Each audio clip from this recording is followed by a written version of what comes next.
Hey guys, George Markoski, Positive Property, coming to you live. Now, what I was going to do is I wanted to talk to you about a topic that's been coming up lately, and I'm just trying to get this camera right. So,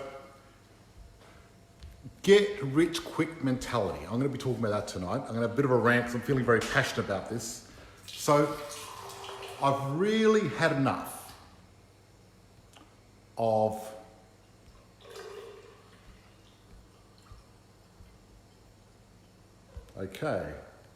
I've really had enough of the get rich quick mentality, right? So, people are always, it's too good to be true, it's too good to be true. So there's no such thing as a free lunch. And I'm going to go through an example, a real life example. One of our members, I'm not going to mention their name, sent me an email, and they're trying to do this deal at the moment with property. Because as most people know, I'm a property coach. And when I talk about property investing, the one thing I hate, I refuse to pander to the get rich quick mentality. You can't buy property for $1. You can't turn $50,000 to $1 million overnight. You can't, do these miracle deals. If it's too good to be true, it's too good to be true. And I'm going to go for a real live one here right now because I've got an email of this company in Victoria that's doing some stuff. And I tell you what, they're a bunch of scammers, and what they're doing is shit. And it's crazy what they're doing. I really can't believe this sort of stuff. And what I'm going to do is, the problem is emotionally, our crocodile brain sometimes responds to the whole get rich quick. The fact that it is, if you want to invest in property, it's not easy, it's hard. It takes time, it takes effort. And look, I've had some overnight successes in the past, but they were actually preceded by years and years of hard work, and a lot of people don't realize that. So for example, last year I had an amazing success. So I made last year nearly $1 million without getting out of bed, right?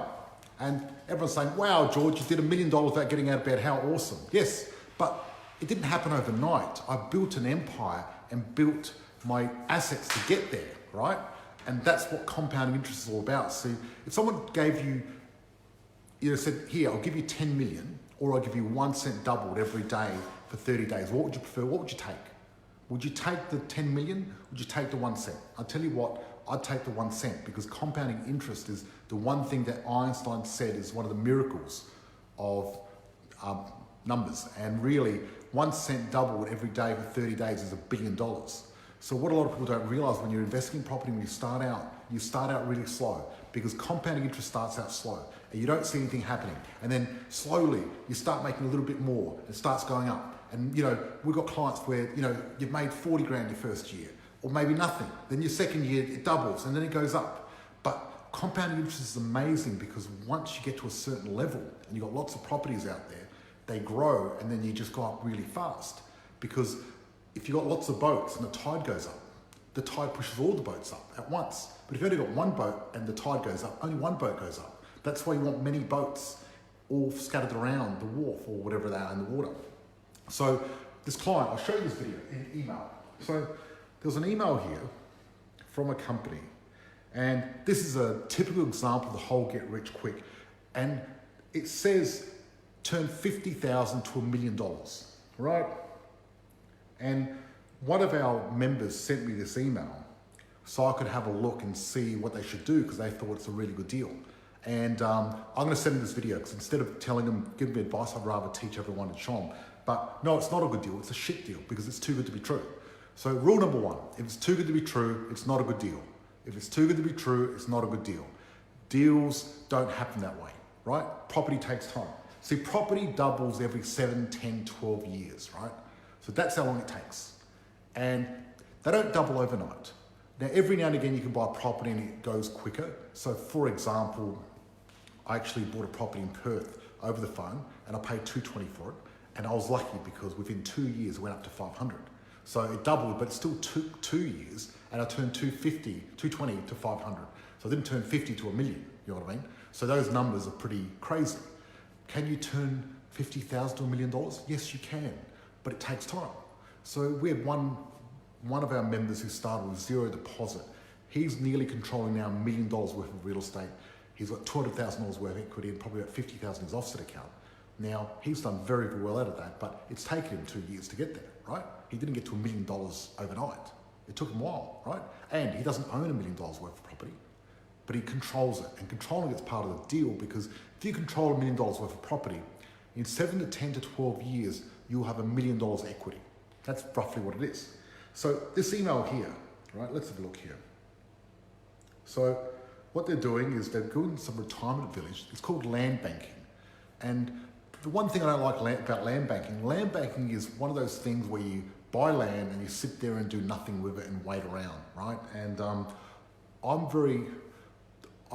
a lot of niches in property, right?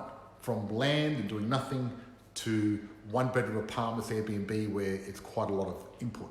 And I found a sweet spot in between where I normally buy 3 to 4 bedroom townhouses or houses, and they cost me around $30 a week, and I hold them in high growth areas. So what I want them to do is double in 7 to 10 years. And that way of doing property is a really simple, easy, basic way. The reason I don't like land, nothing wrong with land, but the problem is it's hard to keep and hard to hold. It's negative. So if you have lots of land, it's going to cost you money. And if you've got lots of land in Adelaide, it's going to cost you a lot of money, because the Liberals have changed the rules now and making land tax a lot worse, and a lot of people are going to get a big surprise come next year in July. The 1st July, a lot of people are going to get these bills and they're going to be shocked. You know, if you were paying $500 or $1,000 last year, you could be paying $20,000, $40,000 next year. And that may affect. So I think the Adelaide market, if the Liberals don't change what they're doing, is going to get decimated. So with this land banking, what they're saying here is they're saying you put in $30,000 and then the infrastructure is going to cost $300 and the building costs $1.5. But we're going to put in the $300 and the $1.5. You're going to put in $30, but we're going to share the profit and give you $1 million. Now, what a load of crap. I mean, why would they put in nearly $2 million and ask you for 30 and give you half the profit? It's not going to happen. If they can afford 2 million, they can afford 30,000. So when something smells too good to be true, it's too good to be true. This is not real. And I know. And funny enough, I did a Google and the company's going to liquidation, and the people running it have been dodgy, doing dodgy stuff, right? And these people, there's very unethical people out there in real estate that prey on the get-rich-quick society, right? You know, there's no pot of gold at the end of the rainbow. There's no unicorn deal out there. There's nothing too good to be true. And this is where people get stuck. So what happens is when people want to invest in property, what happens is they go, okay, I want to invest, but I want a deal that's excellent, right? You know, I want it to be a 12 out of 10. Now, those deals don't come around very often, if often at all, if never. So a deal to me has to be reasonable. You know, people say to me, oh, George, you know, I want to get below market value. Don't be so stupid. You can't get below market value because the market is what you pay for it. So people, chasing below market value stuff are stupid, because if you're getting a big discount, you're not getting below market. You're getting actual market, but you're getting a big discount because it's a shit area, and the area is going to go down in value because people are giving big discounts. So don't fool yourself with that. That's stupid. Good quality properties, they don't need to give you a discount at all because it's got a high demand supply ratio. So what makes a property good? A lot of demand, a little bit of supply. That's what makes a property good. That's the only thing. That's one of the only things that make a property good. You've got to have more demand than supply for a property to actually go up. It's a very basic thing in business, right? So the thing is, if you got more supply and demand, I don't give a shit how much discount you're getting. It's not going to work for you. The numbers won't work. The reason you're getting a discount is because the shit property, but don't touch it, right? If someone gives you a massive discount on a property, right, be careful. You know, sometimes those things happen depending on the situation, but if an area is going down, it's not good. So you've got to be very careful with that. So the market price is the price that anyone pays for it, and that's the market. Simple. End of story. So you can't get a deal that's amazing and fantastic, but what you can do is you can be very prudent, do your numbers, and get a deal that is good and fair. You want to pay a fair market price. You're not going to get an amazing price, but you want to get a fair market price. You don't want to pay too much. A lot of people get stuck and get emotional about properties and not paying too much. And that's one thing you want to avoid to do, because you make your money when you buy a property, not when you sell. You're not making money selling, you're making money when you buy. So buying properly, doing your research, making sure there's more demand supply, making sure that there's lots of good scores on there, the market cycle timing. So as far as I'm concerned, the three numbers that I want the most is I want demand supply ratio, and I want a high demand, low supply. I want market cycle timing to be good. What market cycle timing means is the property going up? And how do you know? Well, people that read, those magazines like property magazines, stuff like that, well, you're not going to get the right property because, they go, oh, wow, this property area went up 5 years in a row. Awesome. And I get emails from real estate people doing that all the time saying, oh, you should buy in this area because it's gone up for 5 years in a row. That's the stupidest thing I've ever heard. If it's already gone up 5 years, why would I want to buy? It's probably not going to go up anymore. What I want to do is I want to go to an area where it hasn't gone up for a while, but has still got a high demand and supply ratio. So you can go to an area that hasn't gone up for a while, but it's got a low demand and supply ratio. So you don't want to buy that because the reason it hasn't gone up because it's got a low demand and supply ratio, you're going to lose money. But if you've got a high demand and supply ratio and market cycle timing is right, those two things are right, then you're set. Those two numbers are set. The two most important numbers. Then you've got 1/3 number to go and then you're done. The third number is the cash flow calculator number. And what this is, you've got the cash flow calculator and you put all the numbers in. And what we want to do is we want to lose money mostly on paper, not in real life. See, a lot of people, they lose money in real life on property or on cars or stuff like that to get a tax deduction. That is a really stupid thing to do. The smart investors are rich. What the rich do, what the wealthy do, is what we do is we lose money on paper. Because paper losses are great because you're not really losing money, it's just fake. It's not real, and that's the sort of money you want to lose first.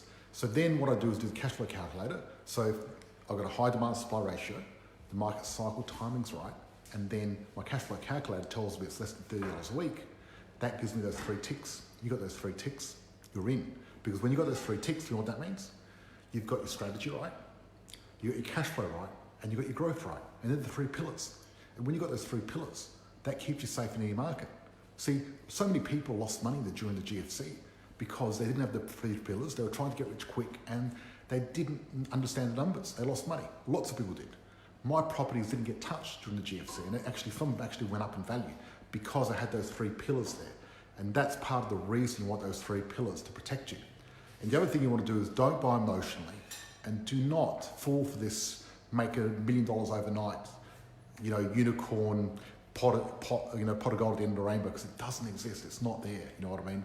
And the problem is a lot of people out there try to get people on their emotions, get them excited about making money quickly. And money's a funny thing, because we live in a society where we need money, and money is always scarce for people, and they just feel like if they just get more money, their life's going to be better. And to a certain extent, it will be. But when you chase money and try doing it the quick way, that's the slow way of getting money. The fastest way to get money is by getting the fundamentals right and actually doing everything properly. Because when you work from the fundamentals and do things properly, then you're not going to have a house of cards that's going to fall over very easily and quickly. But you're going to have the right foundations where that builds. And I think with any part of your life, you want to get the foundations right if you want to really get success in that area, whether it's to do with money, relationships, your health, or your fitness. There's no quick way of doing it. It's a matter of doing the foundations, doing the hard work, doing the hard yards. It's not easy, but it's worth it because we've got 2 disciplines in life. The discipline of doing it now, or you've got 2 pains, not 2 disciplines, the pain of discipline or the pain of regret. And when you rush things and try to make something that it's not, or something too good to be true, and don't follow the fundamentals and don't follow your values and aren't congruent, then you're not going to end up where you want to be. So look, be true to your word, be congruent, don't believe in this get rich quick stuff, and enjoy your weekend. Thank you. This is my rant for the week. Talk to you later. Bye-bye.